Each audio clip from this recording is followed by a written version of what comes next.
Subscribe sekarang channel YouTube Novelas Kadina. Gratis. Bab 4686. Tetapi ketika dia mendengar dia mengatakan bahwa dia akan membawanya untuk melihat dua teman lama. Hogan bahkan lebih khawatir bahwa Gerard dan Bella telah dikendalikan oleh Charlie. Meskipun dia selalu tahu bahwa niat Gerard untuk membunuhnya tidak akan mati. Dia sendiri tidak berniat membiarkan Gerard mati. Adapun Bella, dia bahkan tidak mengeluh atau menyalahkannya sama sekali. Karena itu, dia takut Charlie akan menggunakan guntur untuk menghadapi mereka. Melihat kekhawatirannya, Charlie tersenyum sedikit. "Paman Chen, sepertinya aku tidak bisa menyembunyikan apapun darimu. Tapi jangan khawatir, saya tidak mengendalikan Gerard dan istrinya, dan mereka berdua masih dalam kegelapan. Aku akan membawamu menemui mereka saat kau siap. Mari kita perjelas keluhan ini secara langsung. Setelah jelas, masalah ini akan selesai. Aku berjanji bahwa Gerard tidak akan berani melakukan kesalahan padamu mulai sekarang." Hogan akhirnya menghela nafas lega ketika mendengar ini, dia mengangguk ringan, dan berkata dengan penuh syukur. "Tuan Wade, tidak peduli apa hasil dari masalah ini. Tolong jangan mempermalukan mereka berdua, apa yang terjadi saat itu, tidak peduli apa. Itu semua salahku." Ketika Hogan masih muda dan kuat, dia tidak pernah merasa kasihan pada Gerard. Lagi pula, dia membantunya menghasilkan banyak uang saat itu. Dan dia tidak meniduri Gerard. Dia hanya meminta belas kasihan Gerard. Setelah dia yakin bahwa Bella bersedia untuk bersatu kembali dengannya. Apalagi Bella saat itu tidak menikah dengan Gerard, dan dia bukan pihak ketiga yang terlibat. Namun, seiring bertambahnya usia, dia secara bertahap menyadari bahwa meskipun dia tidak merasa bersalah dalam menangani masalah ini. Sejujurnya, itu memang menyebabkan banyak masalah bagi Gerard. Bagaimanapun, Gerard adalah pria super kaya yang terkenal, dan dia terkenal karena merawat Bella saat itu. Dia mengambil Bella dan kawin lari dengan dia, yang membawa dia dampak sosial yang sangat negatif. Sangat mungkin bahwa orang-orang di Hong Kong masih membicarakan hal ini setelah makan malam. Dan yang ini tentang istri Gerard saat ini, yang pernah kawin lari dengan seseorang. Charlie juga memahami mentalitas Hogan, jadi dia tersenyum dan berkata, "Paman Chen, jangan khawatir, karena aku ingin mengajakmu menemui mereka. Saya tidak ingin membuat terlalu banyak masalah bagi mereka. Jika tidak, saya bisa saja membunuh mereka secara langsung. Itu akan diselesaikan sekali dan untuk selamanya." Setelah berbicara, Charlie berkata lagi, "Tapi Paman Chen, saya di sini bukan hanya untuk mencari keadilan bagi Anda saja. Tetapi juga untuk ayahku, aku harus meminta Gerard untuk memberiku penjelasan yang memuaskan tentang masalah ini karena kemundurannya." Hogan tidak tahu bagaimana menjawab untuk sementara waktu, tetapi Charlie mengubah topik pembicaraan dan berkata, "Paman Chen, sebaiknya aku membawamu untuk berganti pakaian. Kamu tidak bisa begitu dekaden ketika kamu ingin melihat teman lamamu nanti." Hogan mengangguk ringan. Mengangguk, dia berkata dengan penuh terima kasih, "Terima kasih, Tuan Muda Wade." 10 menit kemudian, Hogan telah mengenakan kemeja putih lengan pendek, celana panjang hitam, dan sepatu kulit yang telah disiapkan Charlie untuknya. Setelan ini adalah rangkaian merek terkenal kelas atas, dan Hogan adalah orang yang berbakat. Bahkan jika dia sudah tua, dia masih sangat tampan, jadi setelah mengenakan setelan seperti itu dan mencukur jenggotnya, usia visualnya langsung jauh lebih muda. Dia terlihat baru berusia sekitar 40 tahun ketika dia keluar. Ketika dia sudah siap, Charlie tersenyum dan berkata, "Paman Chen, dua teman lamamu ada di ruang VIP di lantai 2 bandara saat ini, aku akan mengantarmu." "Oke." Hogan mengangguk sedikit mengikuti Charlie dengan gugup, dia naik lift ke lantai 2. Di ruang VIP saat ini, Gerard masih menantikan tamu VIP kedua Charlie. Dan dia tidak sabar untuk melihat wajah sebenarnya dari VIP ini. Bab 4687. Pada saat ini, Charlie mendorong pintu dan berjalan masuk. Melihat bahwa baik Gerard dan istrinya penuh dengan harapan, dia tersenyum sedikit dan bergerak sedikit. Sosok Hogan langsung jatuh ke pandangan mereka berdua. Bella menutup mulutnya karena terkejut dan tidak bisa berkata-kata. Sementara Gerard tertegun pada awalnya, lalu segera menjadi marah. Menunjuk Hogan dan berteriak dengan marah, "Sial, Hogan! Kamu pantas mati." Pada saat ini, Gerard terbawa oleh amarahnya. Dia melontarkan kutukan marah, tapi Hogan berkata dengan ekspresi agak malu, "T.N. Liu, Sudah lama sekali. Lihat ibumu, lihat ayahmu. Gerard menunjuk Hogan dan mengutuk dengan marah. Kau sangat sombong. Beraninya kau berlari di depanku. Anda benar-benar berpikir Anda memiliki umur panjang. Charlie di samping berkata dengan dingin, Emer Liu, Anda memperlakukan tamu terhormat saya seperti ini. Tidakkah kamu berpikir bahwa aku bukan apa-apa di matamu? Gerard langsung sadar dan kemudian menggigil ketakutan. Baru saat itulah dia menyadari bahwa Gerard sebenarnya dibawa oleh Charlie. Jadi, dia bertanya kepada Charlie dengan gugup, Tuan Wade, bagaimana kamu mengenalnya? Charlie mengerutkan kening dan berkata, Paman Chen adalah teman ayahku. Setelah mengatakan itu, dia memandang Gerard dan bertanya kepadanya. T.N. Liu, apakah kamu masih ingin bertanya siapa ayahku? Gerard mengangguk tanpa sadar. Dia hanya memiliki satu hubungan dengan Changing Wade saat itu. Belum lagi Changing telah mati selama 20 tahun, dan dia tidak bisa lagi mengingat orang ini di benaknya. Charlie menatapnya, tersenyum sedikit, dan mengucapkan kata demi kata. T.N. Liu, nama ayahku adalah Changing Wade, Changing dari keluarga Wade di East Cliff. Kamu sangat melupakan banyak hal, kamu bisa menoleh dan membuang janji. Di belakang kepalamu, setelah bertahun-tahun, apakah kamu masih memiliki kesan tentang ayahku? Changing Wade. Gerard bergumam dan mengulangi, alisnya berkerut.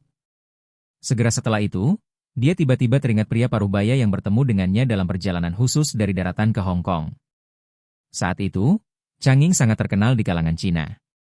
Bukan hanya karena latar belakangnya yang bagus dan kemampuannya yang kuat, tetapi juga karena dia menikahi seorang wanita yang sangat luar biasa, Margaret Ann.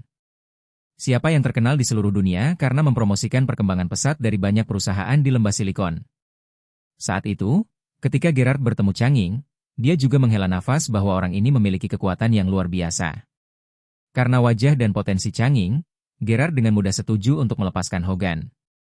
Meskipun dia membenci Hogan pada saat itu, dia masih memutuskan untuk melepaskan masa lalu. Ketika dia memikirkan kesempatan untuk naik perahu keluarga Wade dan keluarga Ann. Awalnya, Changing memang memiliki rencana untuk memberi Gerard sesuatu sebagai balasannya, tapi sayangnya. Tidak lama setelah itu, Changing putus dengan keluarga Wade dan meninggalkan East Cliff bersama istri dan anak-anaknya. Tepat ketika Gerard berpikir untuk menemukan kesempatan untuk mengejar Changing. Dia mendengar berita kematiannya. Pikiran pertama Gerard saat itu adalah dia telah kehilangan banyak hal. Dia membuat konsesi pada Hogan, bukan karena wajah Changing, tetapi karena dia ingin mendapat manfaat dari Changing untuk waktu yang lama di masa depan. Namun, keuntungan tidak diperoleh, Changing dan istrinya sama-sama terbunuh. Karena itu, Gerard saat itu langsung melupakan janjinya pada Changing. Bab 4688. Seiring berjalannya waktu, Gerard secara bertahap melupakan orang nomor satu Changing. Namun, hari ini dia tiba-tiba mendengar nama itu lagi dari mulut Charlie. Dan tiba-tiba ingatannya yang berhubungan dengan Changing terbangun. Dia menatap Charlie dengan tidak percaya. Kamu adalah putra Changing? Ini, bagaimana mungkin? Kudengar keluarga mereka semuanya meninggal. Charlie kedinginan ketika dia berkata, maaf mengecewakanmu, aku masih hidup. Gerard gemetar ketakutan dan melambaikan tangannya dengan cepat. Tuan Wade, aku tidak bermaksud begitu. Lalu, apa yang dia pikirkan? Menatap Charlie, melebarkan matanya, dan berkata, kamu adalah putra Changing. Itu artinya kamu sama sekali bukan dari isu shipping. Charlie berkata dengan ringan, meskipun saya bukan asisten pengiriman isu. Saya adalah bos dari isu shipping, dan Melbawat bekerja untuk saya. Gerard merasa ngeri, dan kemudian tanpa sadar berkata, tapi. Saya mendengar bahwa keluarga Wade dijarah oleh Front Cataclysmic. Setengah dari aset mereka diambil oleh Front Bencana, dan sekarang mereka telah runtuh. Tapi kamu adalah pemilik dari Front Cataclysmic. Ini benar-benar kontradiktif. Charlie mencibir, kamu pikir keluarga Wade kalah, tapi itu hanya harapanku agar orang luar mengira keluarga Wade kalah. Joseph yang berada di sampingnya langsung berkata, ini aku, Joseph Wan. Siapa yang terlalu banyak berpikir dan mencoba menantang Tuan Wade? Pada akhirnya, Tuan Wade menyelamatkan hidupku terlepas dari masa lalu. Keringat dingin Gerard saat ini telah meninggalkan wajahnya dan mengalir di seluruh punggungnya. Dan otaknya juga mulai bekerja dengan cepat, dan dia berpikir dalam hati. Karena Charlie ini adalah putra Changing, itu juga berarti bahwa kepala keluarga Wade di Eastcliff adalah kakeknya. Dan kepala keluargaan di Amerika Serikat adalah kakeknya juga. Dan apa yang terjadi di klub kemarin membuktikan bahwa dia masih pemilik asli dari Chatachli Smithfront. Dan sekarang dia bilang dia adalah bos dari isu shipping. Dengan cara ini, kekuatan di belakang Charlie lebih kuat dari yang bisa saya bayangkan. Jauh lebih besar. Alasan kenapa Charlie menggunakan alasan orang-orang dari isu shipping untuk mendekatiku. Mungkin karena dia tahu bahwa aku menginginkan nyawa Hogan, jadi dia melakukannya dengan sengaja. Sekarang, Charlie membawa Hogan ke sini, dia pasti datang kepadaku untuk meminta melupakan masa lalu. Ini benar-benar akhir. Pada saat ini, Gerard sangat bingung. Kemudian, sebuah pikiran tiba-tiba terlintas di benaknya. Dan dia dengan cepat tersenyum, dan berkata dengan penuh semangat, "Anda Tuan Muda Wade?" "Jadi, Anda adalah Tuan Muda Wade." "Oh, aku selalu mengagumi ayahmu. Saya cukup beruntung bisa minum bersamanya di Hong Kong saat itu. Saya sangat senang melihat putra Tuan Changing."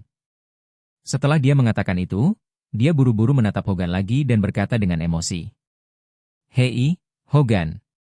Kamu pergi tanpa mengucapkan selamat tinggal selama bertahun-tahun, dan sekarang kamu akhirnya kembali. Kamu tidak tahu betapa aku merasa bersalah padamu selama ini. Dan saya selalu ingin Anda kembali ke Hong Kong. Untuk menebus rasa malu di hatiku. Aku telah meminta Bella untuk menjaga keluargamu untukku selama bertahun-tahun. Dia juga mengunjungi ibumu beberapa hari yang lalu. Kamu kembali dengan selamat sekarang, itu benar-benar hebat." Charlie melihat tatapan tulus Gerard, dan tidak bisa menahan tawa. Nenek moyang Liu seharusnya adalah aktor teater, kan? Gerard menggelengkan kepalanya tanpa sadar, dan berkata sambil tersenyum. "Tuan Muda Wade, nenek moyang saya adalah petani di daratan." Charlie mengerutkan kening, "Nenek moyangmu adalah petani?" Itu tidak benar. Tampaknya keterampilan mengubah wajah hanya tersedia dari aktor ahli, kan? Gerard sangat cerdik, lalu mendengar sarkasme dalam kata-kata Charlie. Dia buru-buru berkata, "Tuan Wade, kau, apa maksudmu?" Ekspresi Charlie berubah dingin, dan dia bertanya dengan dingin, "Gerard Liu, tidak masalah. Saya hanya ingin tahu, bagaimana Anda menjelaskan bahwa 30 juta dolar as dihabiskan secara rahasia untuk membunuh Paman Chen?" Gerard dengan cepat melambaikan tangannya dan berkata, "Tuan Muda Wade salah, Tuan Wade. Saya sudah mengenal Hogan selama bertahun-tahun, dan dia adalah bawahan lama saya. Bagaimana saya bisa menghabiskan uang untuk membuatnya terbunuh? Pasti ada kesalahpahaman." Bab 4689. Salah paham? Charlie mencibir dan berkata, "Semua orang di Hong Kong tahu tentang ini. Bahkan Jairo dan pelatih Lin itu mengkhawatirkannya.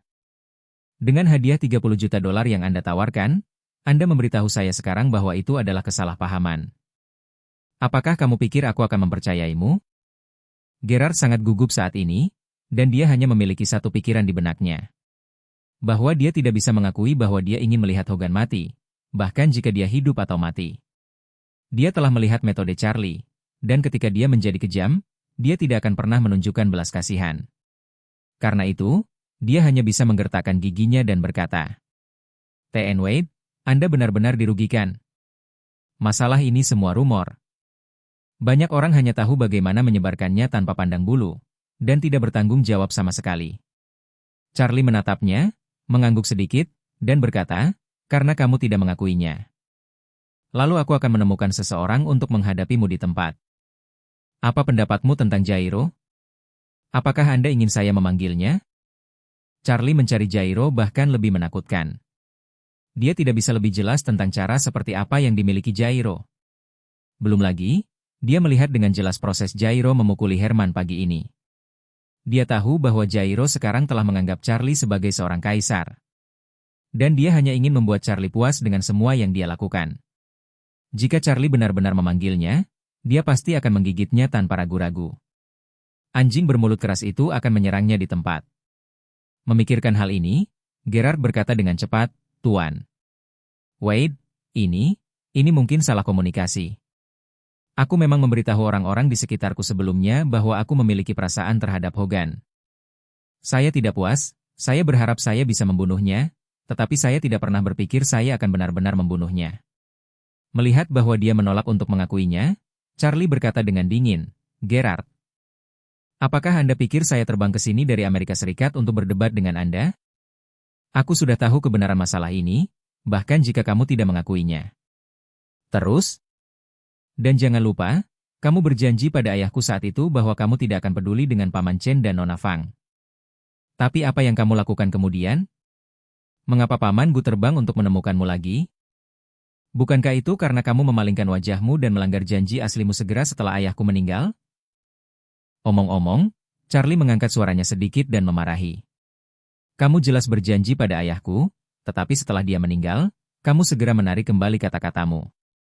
Apakah kamu pikir aku akan memaafkanmu untuk hal semacam ini? Apakah Anda pikir tidak ada yang akan bertanya kepada Anda? Untuk menyelesaikan akun setelah lebih dari 20 tahun?" Patah hati, dia tahu bahwa bahkan jika dia bisa berdebat untuk masalah Hogan, dia tidak bisa memberikan penjelasan yang masuk akal karena melanggar perjanjian dengan Chang Ying-wei. Dia adalah orang yang kembali pada kata-katanya di awal. Dan Philip datang membantu Hogan untuk meminta ketenangan lagi. Pertukaran kausal ini dilakukan 20 tahun yang lalu, dan dia tidak bisa menyangkalnya jika dia mau. Ketakutan, kaki Gerard melunak, dia berlutut di tanah, dan tersedak. T.N. Wade, apa yang terjadi saat itu benar-benar saling membelakangi. Aku juga disesatkan oleh hantu saat itu, tolong lihat apa yang terjadi padaku saat itu, maafkan aku kali ini. Bab 4690. Setelah berbicara, dia menatap Hogan lagi dan berkata, "Hogan, tolong katakan sesuatu pada Tuan Wade, mulai sekarang, kami berdua telah melepaskan kecurigaan kami sebelumnya. Kamu akan menjadi saudaraku di masa depan, jika aku punya pikiran lagi untuk membunuhmu. Kau akan membiarkan Tuan Wade menghancurkan tubuhku menjadi 10.000 keping." Bella di samping juga panik saat ini dan buru-buru memohon. "Hogan, Gerard dan saya telah menikah selama lebih dari 10 tahun, dan kami memiliki seorang putra. Saya mohon, demi hubungan Anda selama bertahun-tahun, tolong bantu dia untuk memohon pada Tuan Wade." Mengatakan bahwa mata Bella memerah, dan air mata yang tampak seperti kacang besar bergulir. Hogan juga sedikit tak tertahankan saat ini, jadi dia menatap Charlie dan memohon. "Tuan Wade, hal-hal terjadi saat itu, aku juga bersalah, jadi..." Charlie memotongnya dengan mengangkat tangan, dan berkata dengan serius, "Paman Chen, saya sekarang meminta penjelasan untuk ayah saya. Saya pikir setiap orang yang jujur akan mematuhi janji yang dia buat dengan orang lain. Bahkan jika pihak lain telah meninggal." Berbicara tentang ini, Charlie menatap Gerard dan berkata dengan dingin, "Meskipun ayah saya tidak lagi di sini, sebagai putranya, dia berutang kepada orang lain. Dan saya akan membayarnya, orang lain berutang padanya. Aku ingin membelanya." Ketika Gerard mendengar ini, dia sangat panik sehingga dia tidak bisa berhenti gemetar hebat. Alasan mengapa dia tidak mengambil kesepakatan yang dia capai dengan Chang Ying saat itu adalah, terutama karena dia merasa bahwa Chang Ying dan istrinya telah ditinggalkan oleh keluarga Wade dan keluarga An. Kalau tidak, kedua keluarga tidak akan bisa duduk dan menyaksikan mereka berdua terbunuh. Justru karena inilah dia tidak mengambil janji itu ke dalam hatinya sama sekali. Banyak orang tampaknya menjanjikan banyak uang, tetapi sebenarnya itu hanya hidangan. Mereka menjanjikan banyak uang di depan mereka yang tidak mampu menyinggung perasaan mereka. Dan mereka terlihat seperti bajingan di depan orang-orang yang berpikir mereka tidak penting. Gerard adalah orang seperti itu di tulangnya. Dia memiliki moto yang sangat klasik, jangan pernah berteman dengan orang yang tidak berguna. Begitu orang ini tidak berguna baginya, bahkan jika dia tumbuh bersama, dia tidak layak disebut di matanya. Tapi begitu orang ini berguna baginya, bahkan jika dia membunuh ayahnya, dia akan menemukan cara untuk menjalin hubungan dengannya. Justru karena karakter tentara bayaran inilah dia segera menarik kembali janji aslinya setelah kematian Chang Ying-wei. Untuk waktu yang lama, Gerard bangga dengan prinsip hidupnya. Dan merasa bahwa dia benar-benar terjaga di dunia, tetapi dia tidak pernah bermimpi bahwa dia akan jatuh ke dalam masalah hari ini. Jadi, dia memohon dengan sangat ketakutan, "Tuan Wade, aku benar-benar terobsesi dan tidak memenuhi perjanjian dengan ayahmu. Saya benar-benar tahu saya salah. Tolong beri saya kesempatan untuk berubah pikiran." Charlie menatapnya, dan bertanya dengan ringan, "Bagaimana rencanamu untuk mengubahnya?" Gerard berseru tanpa ragu-ragu, Aku berjanji pada ayahmu saat itu bahwa aku tidak akan lagi mengejar apa yang dilakukan Hogan saat itu. Aku akan memperbaikinya sekarang karena aku tahu kesalahanku, dan terus berjanji padamu. Aku tidak akan pernah mempermalukannya karena masalah ini. Charlie mencibir, Tuan Liu, saya datang ke Hong Kong untuk membahas 3 hal. Hal pertama, Anda memiliki lebih dari 20 tahun pengalaman. Kamu berjanji pada ayahku sebelumnya, dan sekarang setelah saya menemukan Anda mengatakan kepada saya bahwa Anda akan memperbaiki kesalahan Anda. Bagaimana Anda bisa memberi penjelasan kepada ayah saya atas kesalahan 20 tahun terakhir? Charlie berkata lagi, hal kedua, Paman Chen juga salah satu talenta top di bidang keuangan saat itu. Karena Anda tidak percaya apa yang dia katakan, dia hanya bisa pergi ke Amerika Serikat dan menjual angsa panggang di Chinatown selama 20 tahun. Tahun-tahun muda yang panjang dan 20 tahun kehidupan. Bagaimana kamu bisa memberinya penjelasan? Segera, Charlie melanjutkan, ada hal ketiga. Dalam 20 tahun terakhir, Paman Chen belum bisa kembali ke Hong Kong untuk bersatu kembali dengan keluarganya. Dia juga tidak bisa tinggal di Hong Kong untuk bersatu kembali dengan keluarganya. Orang tua saya adalah teman dekatnya, dan ayah saya meninggal dan tidak bisa kembali untuk pemakaman. Dalam 20 tahun terakhir, keluarga telah dihancurkan dan dipisahkan satu sama lain. Bagaimana Anda bisa memberi mereka penjelasan?